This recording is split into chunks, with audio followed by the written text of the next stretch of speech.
નમસ્કાર મિત્રો, હું હેમા સોની પૌરાણિક વ્રત કથા ચેનલમાં આપ સૌનું સ્વાગત કરું છું.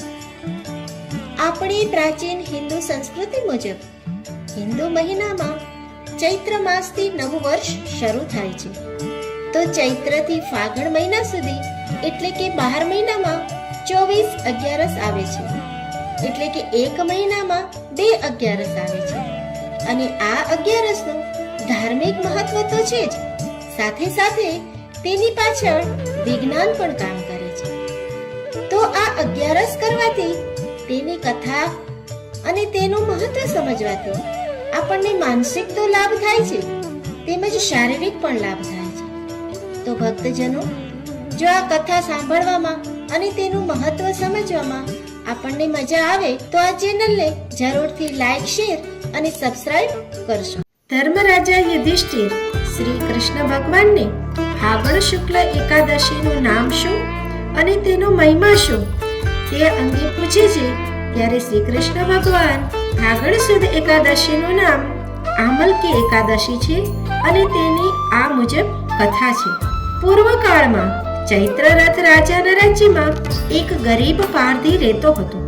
તે જંગલમાં જઈ પશુઓનો શિકાર કરીને પોતાના કુટુંબનું પાલન કરતો હતો.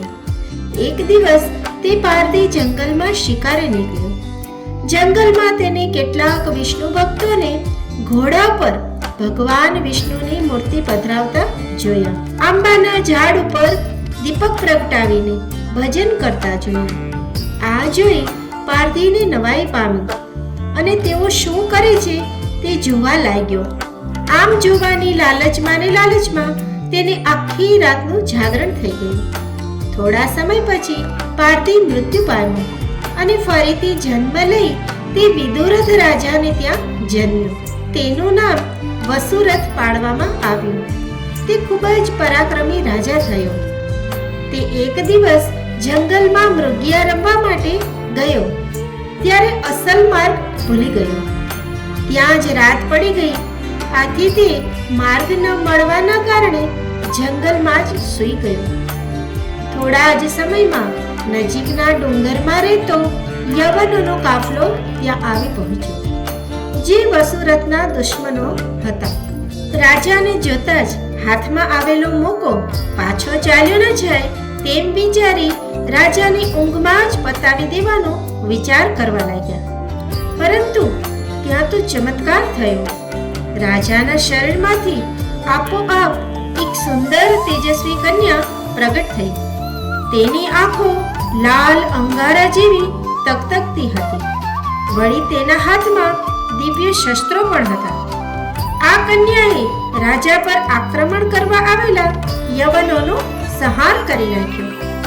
થોડી જ વારમાં રાજા જાગી ગયો અને દુશ્મનોને મરેલી હાલતમાં જોઈ વિચાર કરવા લાગ્યો કે આ રીતે મને શત્રુઓથી ઉગારી બચાવનાર કોણ હશે.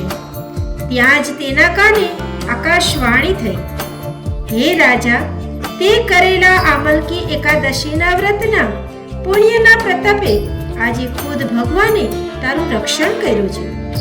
જે કોઈ આ એકાદશીનું વ્રત કરશે તે શત્રુના અચાનક હુમલાઓથી તો બચશે જ, પરંતુ વૈકુંઠ ધામમાં પણ પધારશે. ઇતિ શ્રી સ્કંદ પુરાણે ફાગણ શુક્લ પક્ષે આમલકી એકાદશી સંપૂર્ણ. શ્રી ગણેશાય નમઃ.